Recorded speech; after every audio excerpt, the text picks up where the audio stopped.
Hello, Algebra 2. We are firmly in statistics here towards the end of this semester, but we're learning about statistics and quantitative versus categorical and all the different things we can do with it. And recently, we had a bell work where we talked about what is the average age of the person in our classroom. And we talked about it a little bit, and we decided one of the ages wasn't like the other. Yours truly. Mine was so different than your guys' that it really changed our average. And we came up with this word. We said my age was an outlier. An outlier is just a number that's really far away from the other numbers. But we're in a math class. We're in a statistics section of a math class. We can't just say is really far away. So these notes that we're getting ready to go through right now are about quantifying or deciding when is an outlier an outlier. What if I was 21? I'm close, but what if I was 21? Is that an outlier? You guys are all 17 in there. That's kind of far away. Is it super far away? What if I was 24? What if I was 25? Okay, so statistically speaking, we need some kind of rule or statistic to decide when is an outlier an outlier. You have your notes in front of you. Be filling up that little box that says notes on it, and I'm going to march us through this little PowerPoint here. When is an outlier an outlier? And you see right there I have a picture of a fence post because that is what we're going to find. Our little statistic we're going to call a fence post, and it kind of contains all of our numbers. As long as all of our numbers lie between our lower fence post and our upper fence post, then we're good. There are no outliers. But if there's something so big that it lies on the outside of our fence post, then we would call that an outlier. So how far away does the number need to be? Let's find it. It's a little formula. It's a really little formula. It looks pretty unassuming. It's 1.5, 1.5 times whatever the IQR is. Remember, the IQR is like how spread out the middle half of our numbers are. That's what we're going to base this off of. If we have a really large spread of numbers, then the fence posts will be further away. But if they're all condensed in there, then to be an outlier, you don't have to be that far away from them because they're all jammed up together. So here's our little formula. If some big number is more than 1.5 times the IQR away from Q3, remember the Q3 is that specific location on our numbers, the third quartile we call it, then it's an outlier. And it's just the same thing on going the other way. If our really, really small number or numbers, more than one number could be an outlier as well, lies so far below the rest of our numbers that it can be considered an outlier. We do it by 1.5 times the IQR, subtracted off of whatever Q1 is, our first quartile. Okay, a lot of fancy words there. Let's put some of this into context. Here's a list of numbers. I want to know if 78 looks a little bit big, looks kind of big compared to the other numbers. Would it be considered statistically an outlier? Is it a number that's so freaky weird that we could just throw it out and just work with the other numbers? And here's how we decide. First thing we have to do is find the IQR. Notice our formula is 1.5 times the IQR, so I want to find the IQR. To do that, we have to find the middle of all my numbers. Make sure the numbers are in order. They are. I gave them to you that way. You're welcome. So I've just broken the numbers in half. We have the first half of numbers, 34, 36, and 40. And then we have the second half of numbers, 50, 62, and 78. The middle of the first half of numbers we call quartile 1. The middle of the second half of numbers we call quartile 3. We're breaking it into quarters. That's why we say quartile. And then to find the IQR, we do quartile 3, Q3, minus Q1. IQR is the interquartile range, how spread out are the middle half of our numbers. So I just do 62 subtracted minus 36. That gives me 26. Then we use our formula, 1.5 times 26. 1.5 times our IQR is 39. That's how far we're going to stretch out our fence post. So from Q3, notice Q3 is 62, I'm going to add 39 to it. And from Q1, I would subtract 39 off of it. Those would be where our fence posts are. So in this case, though, we're just asking, is 78 considered an outlier? So I'm just curious about the upper fence post on this one. I'm going to do Q3, quartile 3, plus that number we just found, the 39, how far to stretch it, and we get 101.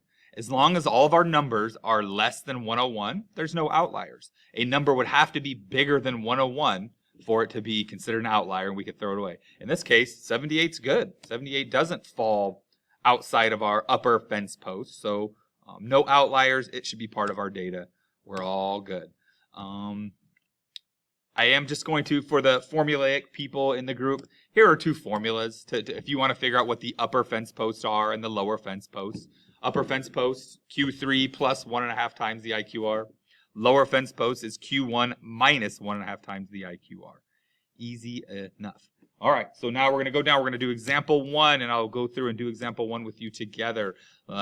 Here are a list of numbers. I want to know, are there any outliers in this set of data? These are the number of blue cars sold at different dealerships. So maybe some guy owns a bunch of dealerships around. He's trying to figure out, is there something weird going on with the blue cars in one dealership? Is this an outlier? So just looking at the numbers, 5 looks like it's kind of far away.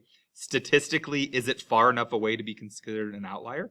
I don't know. That's what we need to figure out. So let's do this together. Let's get off of this. I'll come back. Hi. I'm going to switch over to my document camera. First thing we need to do to find an outlier, we were thinking IQR. To find the IQR, the numbers have to be in order, some kind of order. I chose ascending order. So here are the numbers right here.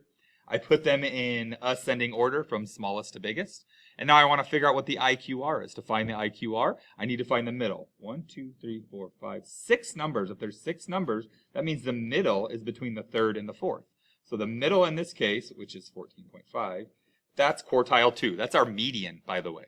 Next, the first half of numbers, I got to find the middle of those. That would be 14. That's pretty easy. That's quartile 1. Next, I want to find the middle of the second half of numbers. That's pretty easy. That's 17. That's quartile 3. So now to find our IQR, I need to do Q3 minus Q1. In this case, 17 minus 14. It's 3. Awesome. Now to find our fence posts, we have to do 1.5 times our IQR. Now 1.5 times 3. Cheating as a math teacher is okay sometimes. It's 4. So we are going to stretch out, to find our fence posts, we have to stretch out 4. So from Q3, I'm going to add 4. So if I stretch out 4 this way, 21 would be the upper fence post. As long as everything is contained on 21 or below, we're good. In this case, 21 is not an outlier. It's good. Now from the lower fence post, I want to go, or for the lower fence post, I'm going to go drop by 4 from quartile 1. So I'm going to drop at my fence post, my lower fence post, would actually be 10. Right? From 14, subtract off 4. Anything less than 10 would be considered an outlier. Ding, ding, ding, ding, ding. 5, statistically speaking, is too low. 5 would be considered an outlier. If I asked you to find the mean, median, and mode, and I asked you to figure out stuff about this data, we would actually ignore the 5. 5 is an outlier. It's something goofy happened. We had a bad day, bad data point, something's going on. We would just work with the other numbers. But that's not what we're doing here. This just said find the outliers. Okay. Going back to that presentation, I have spots for you to do number 2 and number 3. And then I want you to flip it over and work on 1, 2, and 3 on the practice side. We're learning about what is an outlier, what is considered too far out of bounds, too far away for us to use it as a data point. That's the work. Again, you can check it out, make sure I did it right. Looks similar. Here are the 2 problems I want you to do, still in your notes, number 2 and number 3. Hit pause, try them out, come back, and we'll look at one of them together.